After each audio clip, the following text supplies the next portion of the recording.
Hello, you wonderful people, and welcome to another episode of Super-Fanta-Fi. This being a show where we talk about TV shows of the supernatural, fantasy, and or science fictional genre. For today's episode, I'm going to talk about From Season 2, Episode 9. So picking up in the aftermath of last episode, we find out what Reggie was screaming from his house room, because I thought like, oh man, the cicadas or the bugs or whatever from last episode got out. It's like, nope, it's back to that Freddy Krueger thing we learned about last episode where nobody can go to sleep, because if you go to sleep, something here will kill you now. This place continues to evolve. It's like, cool, you had monsters, because it's been a thing Victor's talked about over and over again over the course of the series, that things are different. Like once again, like even things started to change the moment the Matthews family got here, because once again, they came here at the same time Jade did. So it's like, right, two cars showing up at the same time rarely happens. And if it has happened, it hasn't happened in a very long time. Now, after all that, we get like a bus full of people,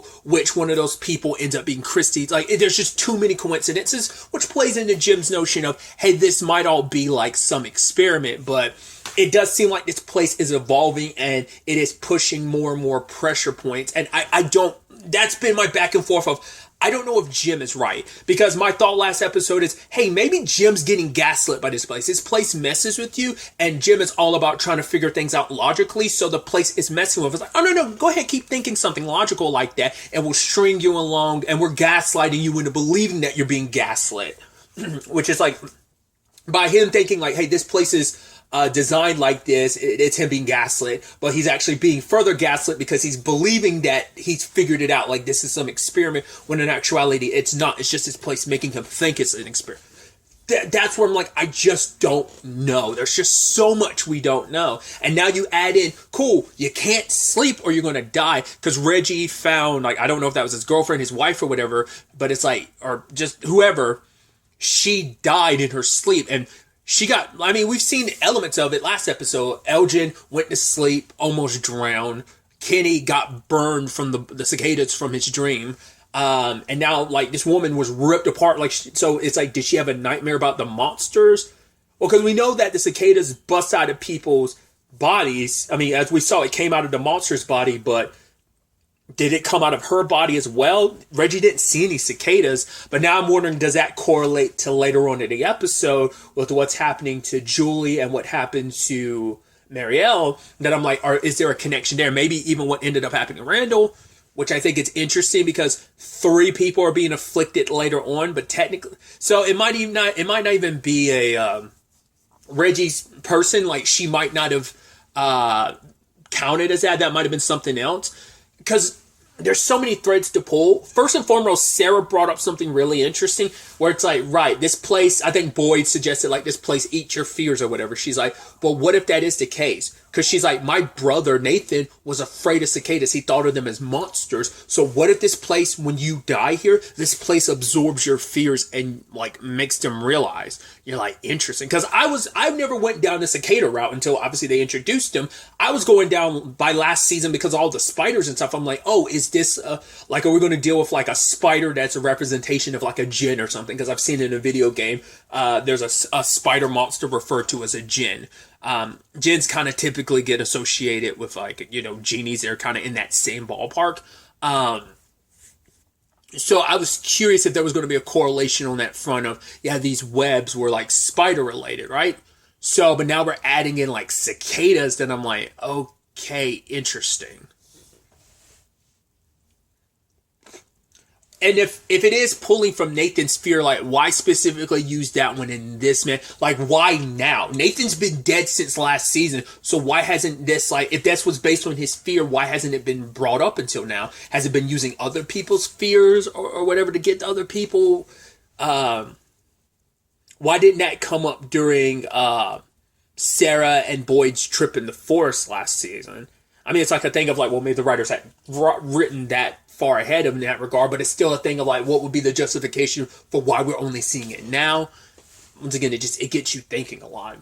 And especially with so many people splintered off, you have Reggie going to Colony House telling everyone like, yo, don't go to sleep. So the Matthews are all together with the exception of Jim because he's out in the woods with Randall and Donna, which we'll get to that later in a bit. But yeah, the Matthews family is with Kenny's mom and Jade, and Victor. So, which obviously this is all finally taking a toll on Ethan, because I think he was able to keep his sanity. He was able to keep everything okay by, for one, having his entire family together. That helped, especially when you came so close to losing your. Because I can't remember. Yeah, because he was still at Colony House with everything with their dad, wasn't he? I think so. I don't remember. So he never saw like the situation where his dad was trapped underneath. Like, I don't think he found out about it afterwards. But so he didn't have to worry about that. But now knowing, I guess, how close his dad was to death, how much he's had to face his own fears, like when it came to like Sarah and everything. So he's not like using his fantasies or his like the fiction to protect himself anymore. The reality of it's kind of destroyed his innocence. So he's like, it's like, because Victor was like, yeah, like stories or whatever we make of them, like we get to decide their ending. And it's like, oh, did your mom decide your ending? Which even Kenny's mom and Julie were like, Ethan, that's not okay. But for him, it's like, I'm tired of these stories. I don't want to play games, because it's just, he's scared. He's worried about like, right. Especially because he knows what happened to Victor. When Victor was little, everyone around him died, and now I guess Ethan's afraid of history repeating itself. Like, what if I die, but what if my family dies? What if everyone dies and I end up here like for decades like Victor did? Like it's a lot, because he is the youngest person there. It is a lot to kind of put on him. I mean, not like they're actively doing it, but it's just like this place is finally taking its toll. I think, like I said, I think he had his imagination and the stories, and everything, the toys and everything to kind of be his buffer zone. But I think that's slowly gotten eroded, and now it's just kind of like, it's sapped away any hope or innocence that he might have had left. And at the same time, we have Tabitha and Jade, because it's like, okay, so this also kind of ties into the Sarah of it all, which is interesting, where Jade sees the pictures of the Civil War soldiers, but it was drawn by Victor's sister. So it's like, how am I seeing Civil War people, but that weren't really here? Like, 'cause it's like, right, does this place date back to the Civil War? Which kind of my thought was like, has this place been around for a very, very long time? But now it's like, were the Civil War soldiers ever real? Were they born from her imagination? It's like, is that what this is all? Because that's where it sends you on this whole diatribe, because this all connects to the tower. So what if the tower, all the children are being held? Like, let's say they never aged. They've been trapped in there. Like, for example, that's where, because someone had suggested, like, well, maybe his sister's in, like, the tower or something like that. But what if that's the case? What if her and the other children that might have been taken are in that tower, and this place is feeding off their fears and their imaginations? And so maybe, but once again, that doesn't fully explain why very specific people are tied to certain things. Like, there's that whole adage about, like, not even adage, it's that whole thing of, like, that space between dream and death. What if, like, this place kind of overlaps in that? I mean, especially when we have dreams that are not only able to kill you, but dreams that also have significance, because things you're being able to see not only when you're dreaming, but also when you're awake. So, like, what if, like, certain characters, like a Tabitha, like a Victor, like a Jade, are able to kind of exist in that in-between, between dream and death?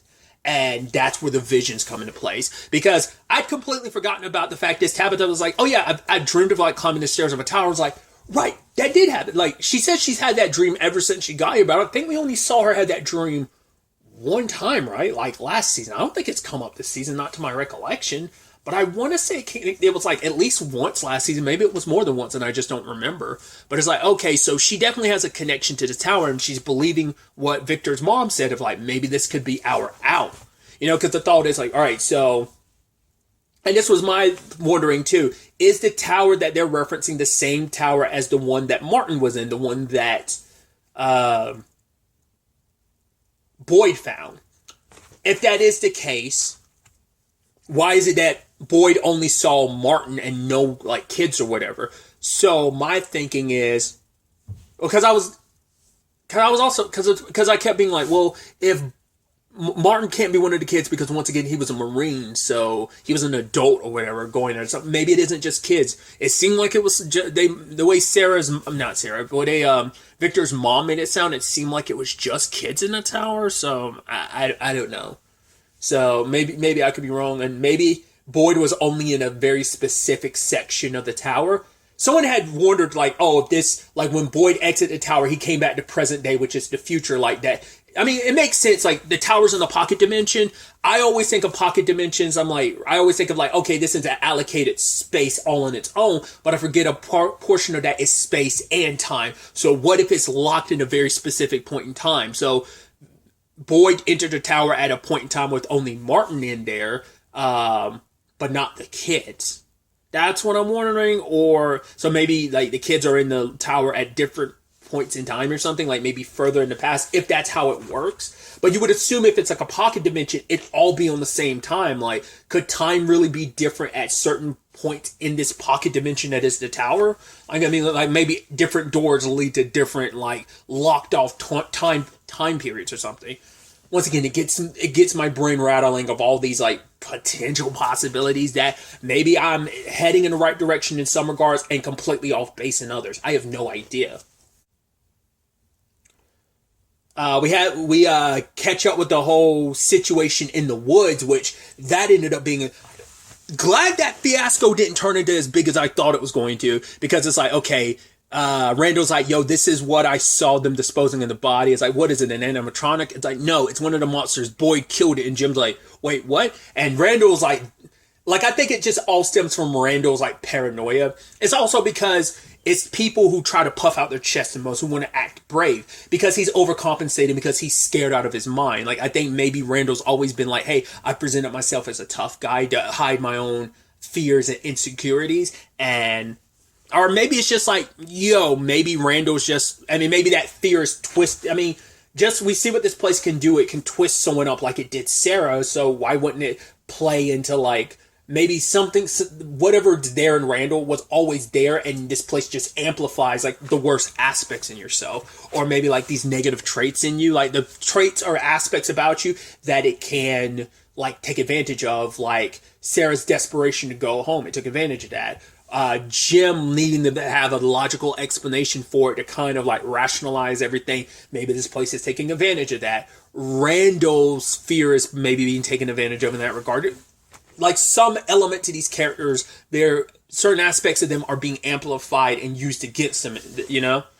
Or, like I said, maybe it could just be, hey, Randall's just straight up a conspiracy theorist that we just didn't know about, and this just, like, sent him over the edge. In conjunction with his fear and paranoia, it just made him kind of get lost in his way of viewing things. Once again, he's been a dickbag. Like, it seemed like, hey, kind of seems douchey, but maybe he's okay. And then just, he's been full-blown dickbag ever since, so.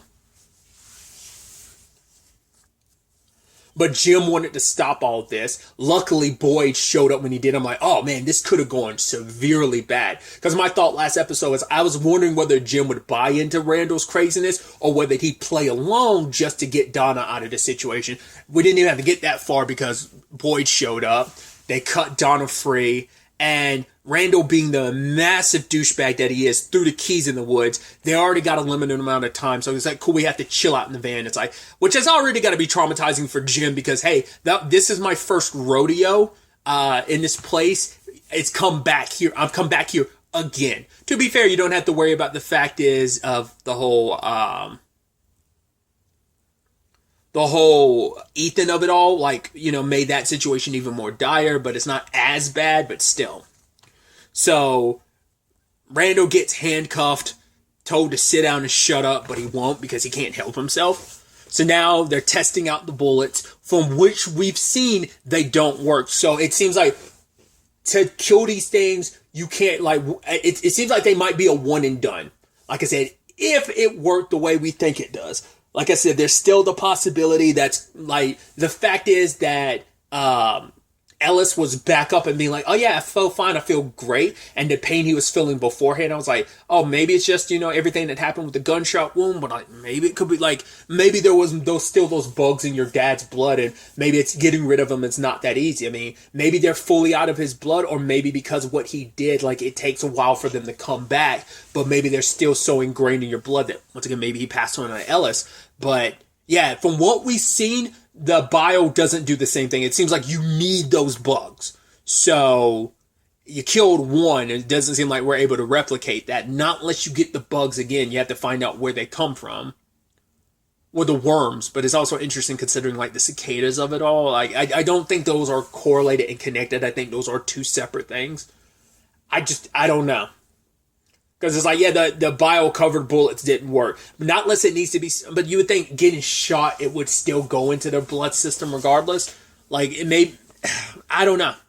Like, maybe you'd have to replicate what Boyd did to get... Like, you'd have to pour it into, like, an open wound type of thing. I don't know. Maybe there's other contributing factors that have to be considered. Maybe the bio can still work, but there have to be other elements to get it to work, so... So, we're kind of on the no-go with the bile, it seems.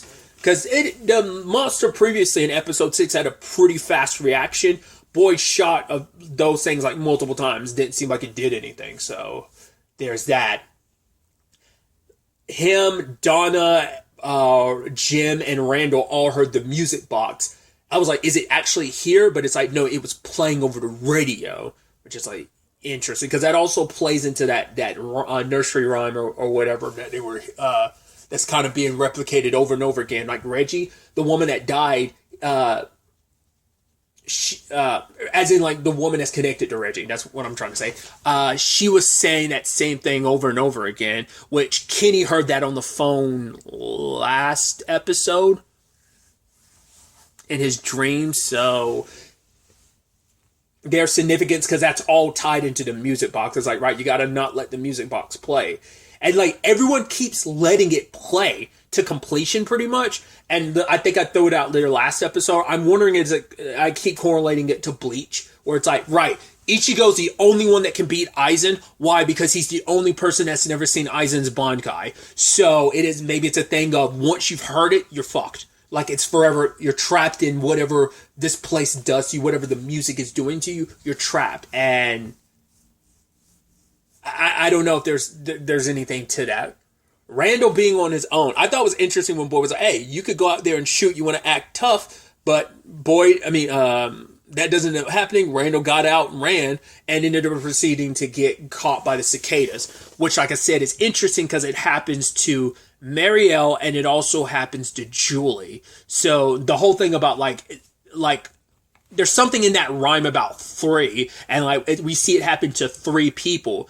At least with Randall, we saw the bugs, but the thing is, we see the bugs as from Marielle's perspective, but no one else can see them. But it's like, but you're not dreaming. So, but why these 3 in particular? You know, maybe the bugs weren't really there. Maybe Randall was seeing, like, maybe it's a thing of anyone else was there, wouldn't see them on Randall. Maybe they were in his head. So I don't know what to make of that. And like I said, it's happening to at least 3 people, not unless Randall is straight up dead, but Marielle isn't. Her eyes went completely white.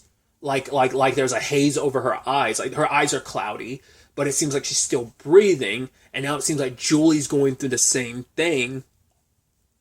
Once again, why, if you throw in Randall, why these 3 specifically? And is this the same thing that happened to that woman? Like I said, I don't know if that's his girlfriend or wife. I'd assume so, but maybe it's not a significant other. Maybe it's just a friend or whatever. But what happened to her? Like, was it a similar thing? Because Reggie did say like she was going to go take a nap, and then when he came back, she was like that. So who knows how much time passed? I skipped over it. There's also the fact is Boyd saw Abby and she's like, come back to me or whatever. You're like, once again, this place using your fears against you. It's the second time this season Abby's gotten reference. Like Martin referenced Abby like, oh, do you think she's right? And maybe that's once again the force devouring your fears of maybe it devoured his fear. Well, maybe it devoured like Abby's fear when she died of like, maybe this place isn't real, and now it's using that against Boyd because that's also his fear of, oh, maybe this place isn't real, like maybe this is all a dream, and it kind of all circles back to like some weird dream thing that you kind of have to be woken up from. Now we have the dreams literally killing you, but now it seems like, oh, even if you're awake, it's still affecting you.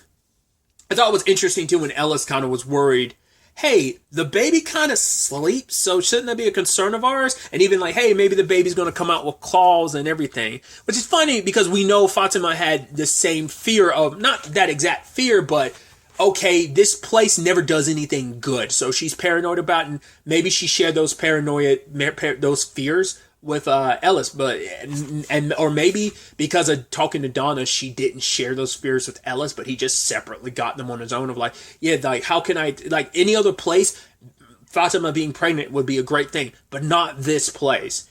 And obviously, Christy made that whole point about like the magic fireball in the sky, like the magic fireball, or whatever. And it's like, wait, what? We're on this big rock, and there's some things we understand, but there are other things we don't. It's all connected to one giant mystery of, yeah, this floating rock in space that circles around this giant ball of fire that is like a million miles away that keeps us warm. It's like, right, it's just like pregnancy is a weird thing, so it's kind of like, yeah, there's a lot of things in this universe that are weird too. Your current circumstances included and also excluded from the conversation, but still. Then we also had the Kenny and Sarah of it all, where Sarah's trying to talk to Kenny. It's like, yeah, the two unlikely people to be trapped together are trapped together. And Kenny just wants her to be quiet because she's up here. She's apologizing for what happened. It's like, I can't take it back. Your mom and your dad, and you, at least when y'all came here, your mom talked about at least you were here together, but she realized, like, right, I'm the last person who should be talking about that, considering I'm the reason why your dad died. But for her, it's like, I won't stop talking about it. I won't, because for her, it's like, you're not the only one who lost something. I did too. Not only did she do some terrible things, she also accidentally killed her brother. Who she was and who she could have been is all gone. All I am is a shell of my former self. And I'm this kind of walking, she's almost the Walking Dead in her own regard, like in the, not like literally like the Walking Dead, but also like literally and figuratively. And it says that she's kind of like she's just an empty shell of like a person because of everything that's happened to her. It's like, everyone wants me dead. You want me dead. Hell, you even want to throw me in a box, but you don't want me to shoot myself with this gun that you're saying like, oh, like if you want to end it so badly, you want to go out in the woods, hopefully you could do some good and maybe you'll die in the process. Like, you know, you just want to alleviate your guilt with your pity party, you know, but it's like, you want me in a box because then it'll be this place killing me. If I kill myself right here and now, you will be responsible because you're the one that suggested I take this gun. You told me exactly where it was.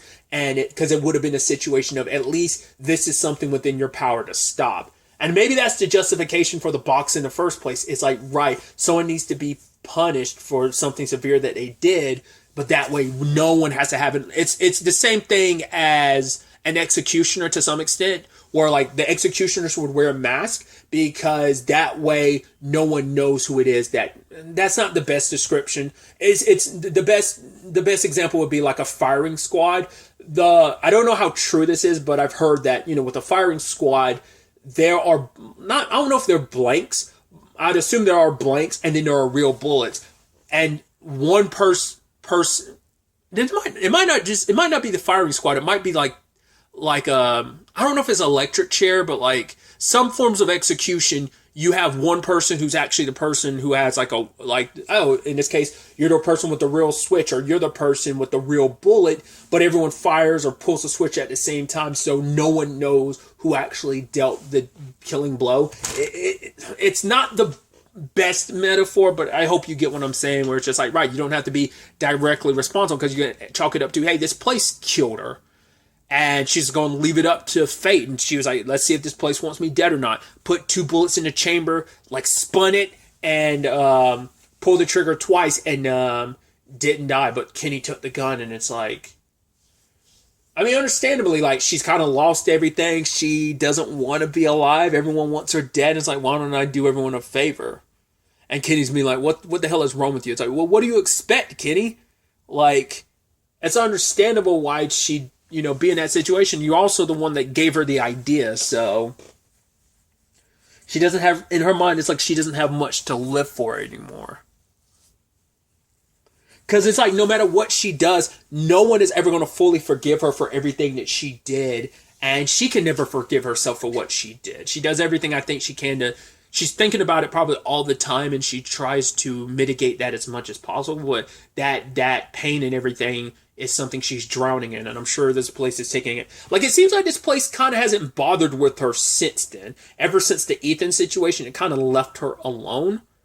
I mean, specifically since last season, it seems like it's left her alone. It hasn't really messed with her like it has literally everyone else. So I guess maybe because she's kind of served her purpose and she's no longer a useful pawn, so it just kind of ignores her. I don't know. Because it does seem like this place is kind of taking an interest in a lot more other people. So this is just a wild episode. There's just so much that went down. Got new developments, but so many more questions as well. I have no idea where the hell all this is going to go. The next episode is this season finale. What the wrap up of this season is going to look like, I have no idea what to expect. Are there going to be deaths? Like, what other developments are we going to get? What other reveals? What answers are we going to get? Because we're going to get like 15 more questions, but we got to get some answers. I have just no idea what to fully expect. I'm really excited to see where the season finale takes us with all of this. But really, that's all I wanted to talk about. Until the next time we meet, be happy, be safe, live life to the fullest, and enjoy it. Good day, and goodbye.